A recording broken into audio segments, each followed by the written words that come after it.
Welcome to talk my kitchen. இன்றைக்கி நம்ம பார்க்க போகிறது ரெஸ்டாரண்ட்டில் பாப்புலராக இருக்கிற பன்னீர் பட்டர் மசாலா எப்படி செய்கிறதுனா இது ஒரு குவிக்கர் வெர்ஷன் எப்படி செய்யலாங்கிறத பார்ப்போம். ஒரு மிக்ஸி ஜாரில் 2 டொமேட்டோ பெருசாக ஆட் பண்ணிக்கோங்க. அது கூடவே கொஞ்சமாக கொத்தமல்லி. இப்போ இதில் வந்துட்டு நான் 1 ஸ்பூன் இஞ்சி பூண்டு விழுது சேர்த்திக்கிறேன். இப்போ இது கூடவே நான் ஃப்ரை பண்ணி வச்சுருக்க முந்திரி வந்துட்டு ஒரு 20 இருக்கும், 20லேருந்து 25 நீங்கள் எடுத்துக்கலாம்.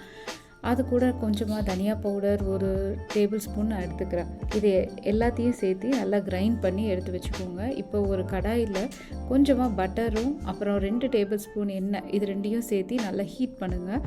நல்லா சூடானதும் அதில் கரம் மசாலா, பட்டை, கிராம்பு, பிரியாணி இலை இதெல்லாம் நான் சேர்த்திக்கிறேன். ஜீரகம் கொஞ்சமாகவும் சேர்த்திக்கிறேன். இப்போ அதில் ஒரு வெங்காயம் நான் சேர்த்தி நல்லா அதை ஃப்ரை பண்ணுறேன்.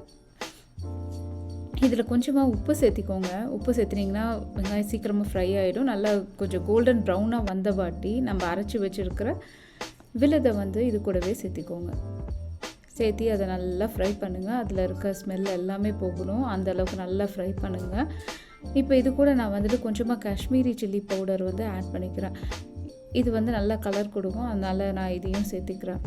இப்போ எண்ணெய் பிரிஞ்சு அந்த மசாலாலேருந்து வந்த வாட்டி நீங்கள் கொஞ்சமாக தண்ணி ஊற்றி அதை நல்லா கொதிக்க வைங்க.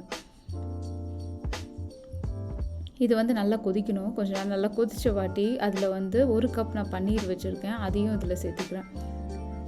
இதில் கொஞ்சமாக வெந்தய இலை, அப்புறம் கொஞ்சம் சர்க்கரை, அப்புறம் கரம் மசாலா பவுடர் இதையும் நான் சேர்த்திக்கிறேன். இதில் ரிச்னஸ் கொடுக்கறதுக்கு மில்க் க்ரீம் இருக்குது. மில்க் க்ரீம் உங்களுக்கு எவ்வளோ வேணுமோ அவ்வளோ சேர்த்திக்கலாம். அது கூட கொஞ்சமாக தனியாக இதெல்லாம் சேர்த்தி இதை டிஷ்ஷை கம்ப்ளீட் பண்ணுறேன். தேங்க்யூ ஃபார் வாட்சிங்.